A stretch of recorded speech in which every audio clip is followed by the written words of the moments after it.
Fox Nation has released a new documentary offering a behind-the-scenes look at the historic UFC White House event. The film features several notable moments, including footage showing how President Donald Trump and Dana White settled on the event date. Okay, and I'll put you on speaker. Dana's here with his whole group and all our White House geniuses. Two things we have to walk away from this meeting today with is a date. I think July 4th is too tough because there's so much crazy happening. June 14th, how do you like it? I like whatever night you want to go. I think it's good. Also, the weather's a little better. You know, it's a little cooler, and it's Flag Day. And then the other thing we need is to know the capacity out there on the South Lawn. Well, you'll have to tell me. This right here to your hard right is what it will look like on the South Lawn. Our setup here is really ambitious.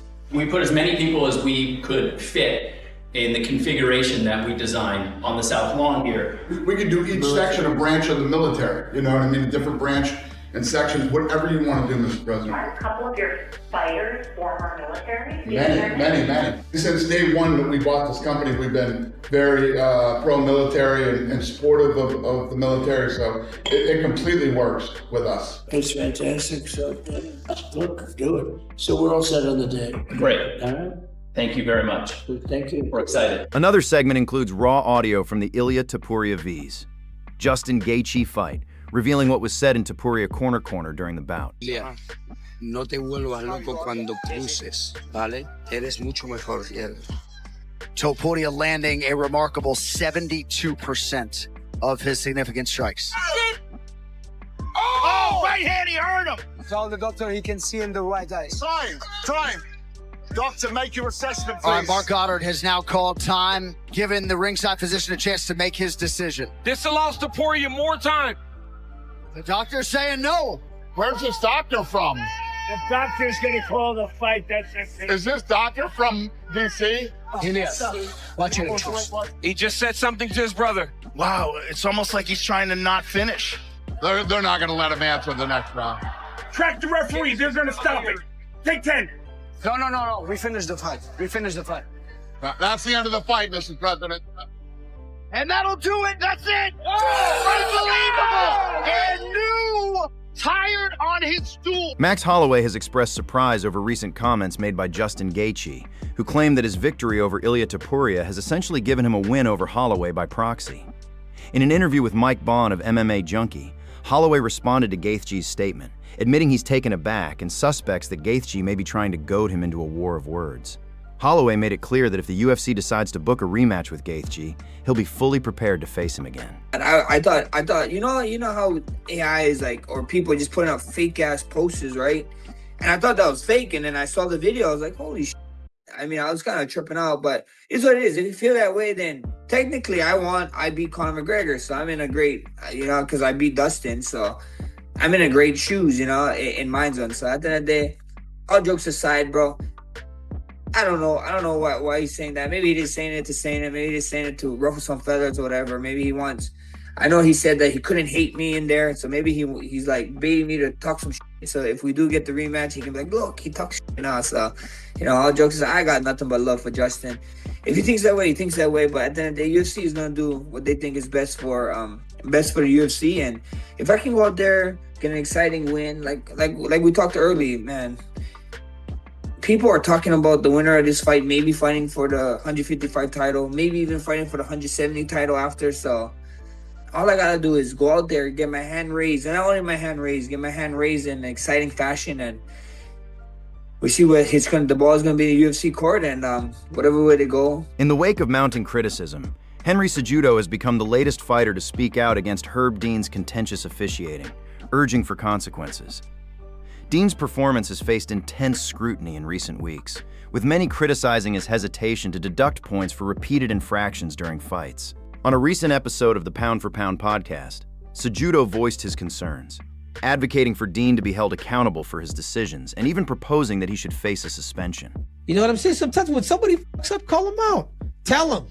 Like, you know what I'm saying? I feel like if Herb Dean is the standard of officiating at the highest level, then that is some shit, bro.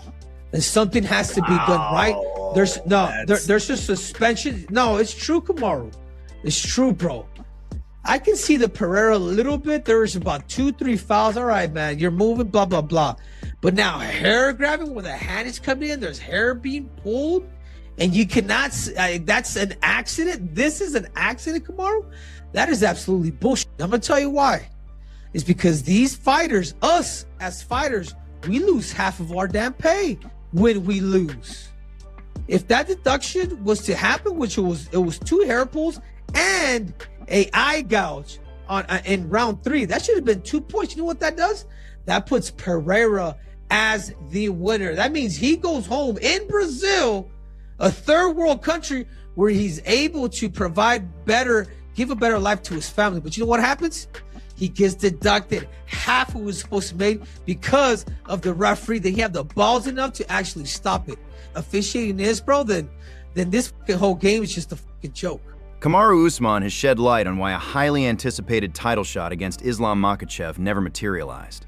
The former UFC welterweight champion had been vocal about his desire for another chance at UFC Gold, with a potential matchup against Makhachev reportedly being considered by the promotion. In a recent appearance on the Pound for Pound podcast, Usman disclosed that talks ultimately broke down after the UFC began exploring a potential showdown between Ilia Topuria and Makhachev. With that opportunity off the table, Usman has now set his sights on a bout with Dricus du Plessis, a fight he believes will propel him closer to another title shot. Because, you know, we all know which fight that I wanted. I wanted that fight. And so I think there was just a lot of back and forth stuff being done. And now we kind of hear all the stories of potentially they were trying to make Ilia versus Islam and all of these things. And I wanted the Islam fight. So all of these things behind the scenes kind of dragged it on and dragged it on and dragged it on. And then DDP was mentioned, not really offered, but mentioned, which I believe we talked about it earlier on the show a while back. And where I said, yeah, if that's, I just need something that gets me to the title. I just want that. If you're not going to give me the title, then give me something that gets me to the title. Kamaru Usman says becoming a 2-division UFC champion remains one of his biggest career goals. Usman will face Dricus du Plessis on July 18th and believes a victory would earn him a middleweight title shot. Still a club that I'm not in yet, and I want to be in club. I want to be in all the clubs in this company. Oh, I mean, in this sport. you could be my guest right now, Kush. See, that's the thing. I don't want to be invited in. I want to be on the list. You feel me? I want to be one of the delegations in the club, in that champ club, of course. So it's something that I'm still chasing. It's something that's still very attractive to me in the sport. So I'm gonna pursue that. Whoever the opponent is, it doesn't really matter to me at this point, because it's bigger than just a fight. When you're young and you're grinding, you're coming up, then you understand that. But it's bigger than that now. Obviously, it's for my Robert Whittaker makes his light heavyweight debut next weekend at UFC 329, where he's set to face Nikita Krylov.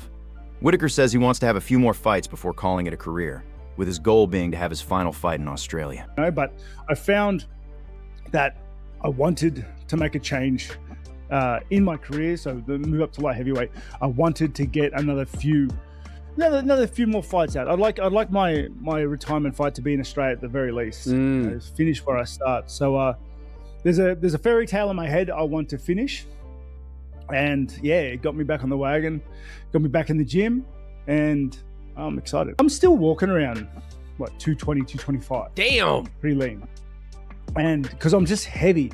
Yes, Reddit absolutely kills me with every photo. Every photo, I love Reddit, dude. Every photo I post up or somebody else posts up, it's like not excited for Bobby looking so small at light heavyweight. Bobby's looking small. I'm just short, dude. Yeah, I'm short. Alex Pereira continues to express his frustration with referee Herb Dean on his Instagram story. Within the last 24 hours, Pereira has posted about the incident, still fuming over Dean's decision not to penalize Cyril Gane for striking him in the back of the head. You saw Cyril Gane going...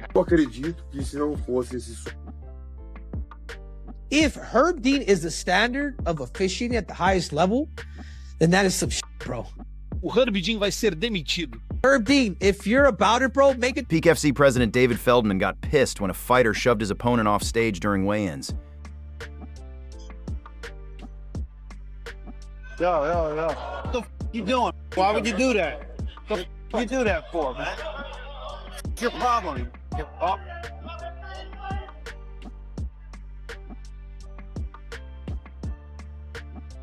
fucking PR call. After that, in an interview with Home of Fight, Feldman says he will be front row to watch Conor McGregor vs.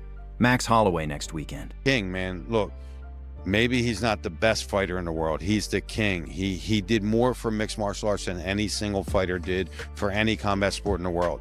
He did more for that, and he's back, and he's the best Conor McGregor I've ever seen. Talking to him is like talking to a guy that I don't even know. He's unbelievably focused. He's unbelievably trained. He's fast. He's furious, and he's ready to cause some damage. I will be there, front row, at that UFC event and rooting him on. I think it's going to be, you know, I can't bet on the fights, but if I could, I'd bet the house on Conor. Terence Crawford gave his thoughts on Ilia Topuria loss to Justin Gaethje. Crawford and Topuria have some history after Ilia previously said he wanted to box Crawford and predicted he would knock him out. Crawford says he took those comments as disrespect and wasn't impressed with Topuria's performance against Gaethje at all. First impression wasn't the best impression. That's just me. And for him to come out and say he gonna beat me, one of the best fighters of all time, knocking me out, I think it was a sign of disrespect. You know, like, you're not respecting my craft, which I would never go in the MMA and disrespect them and say, oh, well, I'll choke you out or I'll do this, I'll do that, when I know it's gonna be a tough task to do, because they've been doing that for so long that they know the ins and outs. Just like boxing. I've been doing boxing since I was 7 years old. There's no way that this guy is gonna come in there and do anything to me that I ain't never seen before. So seeing him get hit with the jab and the 1-2, the whole fight, I'm like, what? I'm like, what's everybody excited about? You know, he threw some good body shots. You know, he came straight forward like any straightforward fighter. And so Max Holloway predicts he will drown Conor McGregor. Max have arrived. He's taking it is what it is, so I'm taking Mystic Max. What does Mystic Max predict for this week?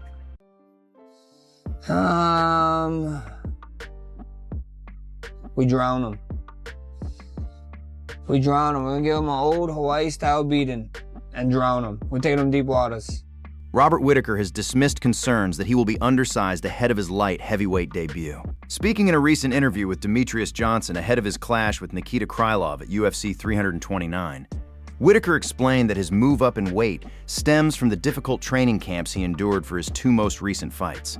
A submission loss to Khamzat Chimaev in 2024 and a split decision defeat to Renier de Ridder last July. Whittaker also insisted fans shouldn't worry about his size, revealing that he now walks around at a lean 220 to 225 pounds. Best I think I've felt for my career, like holistically. This is a much more natural weight for me. The last couple camps, I just have not enjoyed because of the amount of like sacrifice and skimping on food that I'd have to do, especially the last 4 or 5 weeks when I'd really have to try and get my weight down to get into weight cut range for middleweight. It was just too much. And I think it started affecting me in the fight themselves. And like I said, like this is a bit of like the end period of my career. I want to enjoy the process a little bit more. I want to enjoy the training. I want to feel good, you know. And I've done all the right things. I'm not going to to light heavyweight as a out of shape middleweight. You know, I'm not just a middleweight that can eat more now. I've been doing the right things. I've leaned up. I'm at a much more natural weight range for myself. Like I'm still walking around what 220, 225. Damn. Pretty lean. And because I'm just heavy. Yes, Reddit absolutely kills me with every photo. Every photo, I love Reddit, dude. Every photo I post up or somebody else posts up, it's like not excited for Bobby looking so small at light heavyweight. Bobby's looking small. I'm just short, dude. Yeah. Thanks for watching. If you enjoyed the video, don't forget to like, subscribe, and turn on notifications so you never miss the latest MMA news. See you in the next one.